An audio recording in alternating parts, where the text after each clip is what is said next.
Le 5 décembre s'est tenue une réunion publique à Dourdan, au centre culturel, à laquelle ont assisté 300 personnes. Des élus locaux et nationaux étaient présents et se sont montrés solidaires des actions du collectif de soutien à la maternité, qui entend obtenir la réouverture de la maternité dans les plus brefs délais. Animée par le Dr Tahiri, chef du pôle mère-enfant, cette réunion a permis à des personnalités de s'exprimer sur l'avenir des hôpitaux de proximité et de répondre aux questions de la population. De nombreux témoignages et soutiens de femmes enceintes ont émaillé la réunion. Dourdan, il n'y a pas d'étang, tout ça c'est un ensemble, et lorsque on s'en prend à un service à Dourdan, on s'en prend à l'hôpital Dourdan-Étang. Imaginez le désarroi dans lequel se sont trouvées quand brutalement on leur a dit que l'endroit qu'elles avaient choisi, qu'elles avaient visité, dans lequel elles avaient toute confiance, fermait. Mieux que quiconque, je demande si elles l'acceptent à certaines femmes enceintes qui se trouvent dans cette situation de venir témoigner. Mon premier est né il y a 5 ans à Dourdan, j'ai pleinement confiance, ça s'est très bien passé. Dourdan, il n'y a pas d'obligation à avoir sur place, compte tenu de notre activité, un anesthésiste, un pédiatre et un obstétricien. Or, le choix a été fait de longue date pour des raisons de sécurité, d'avoir en permanence ces trois agents. La problématique, c'est qu'un certain nombre de ces praticiens sont des praticiens à diplôme extra-Union européenne.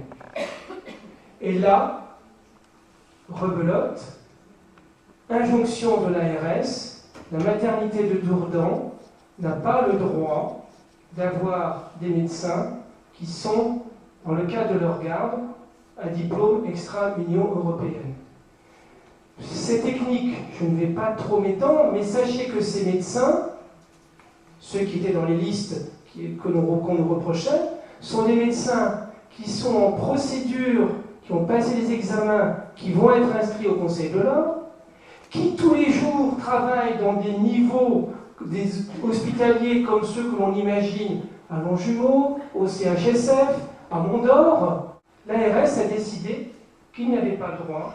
Nous avons pris une décision importante sur la base de tout ce qu'il a indiqué, c'est de déférer la décision de l'ARS devant les tribunaux.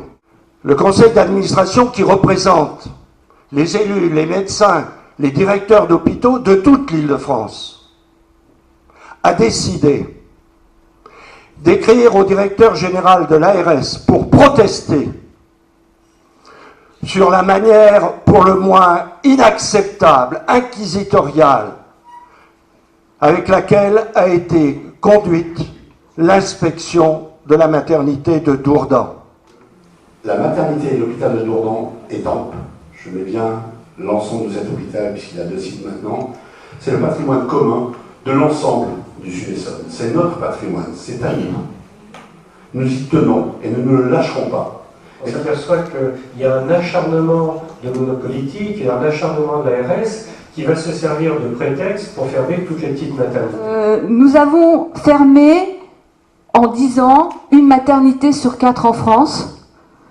Et l'année dernière, on a fermé Vire dans les mêmes conditions qu'aujourd'hui à Dourdan, c'est-à-dire qu'on a pris prétexte d'un incident pour décider d'une fermeture et de ne jamais réouvrir. La loi de finances sur la sécurité sociale vient d'être votée, avec un taux d'évolution des dépenses pour les hôpitaux de 2,3%.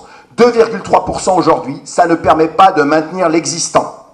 C'est 20 000 suppressions d'emplois dans les hôpitaux publics. Il a voté une loi, la fameuse loi HPST, dite Bachelot-Sarkozy, qui s'est inscrite dans la continuité de la politique de Chirac, qui à partir de 2002 a construit l'hôpital entreprise. Alors il y a que Bachelot qui s'en rappelle plus dans les émissions de télé, mais nous on le ressent, et c'est une réalité. Nous sommes passés d'à peu près 1000 services d'urgence à la fin des années 90 à 690. C'est exactement dans le même tempo que les fermetures des maternités. Tout ça vient de très loin, puisque ça vient de la pensée néolibérale qui vous a vissé la tête, qui a vissé la tête dans l'économie de la santé des médecins. Il ne sait pas plus. Or, d'avoir vissé l'idée que l'économie de santé revenait aux professionnels de santé, bien entendu les médecins, les infirmières, les kinés, nous avons entraîné et glissé progressivement la santé vers une marchandise. On doit faire marche arrière. Si on avait une devise, elle pourrait être la suivante: proximité, humanité et sécurité.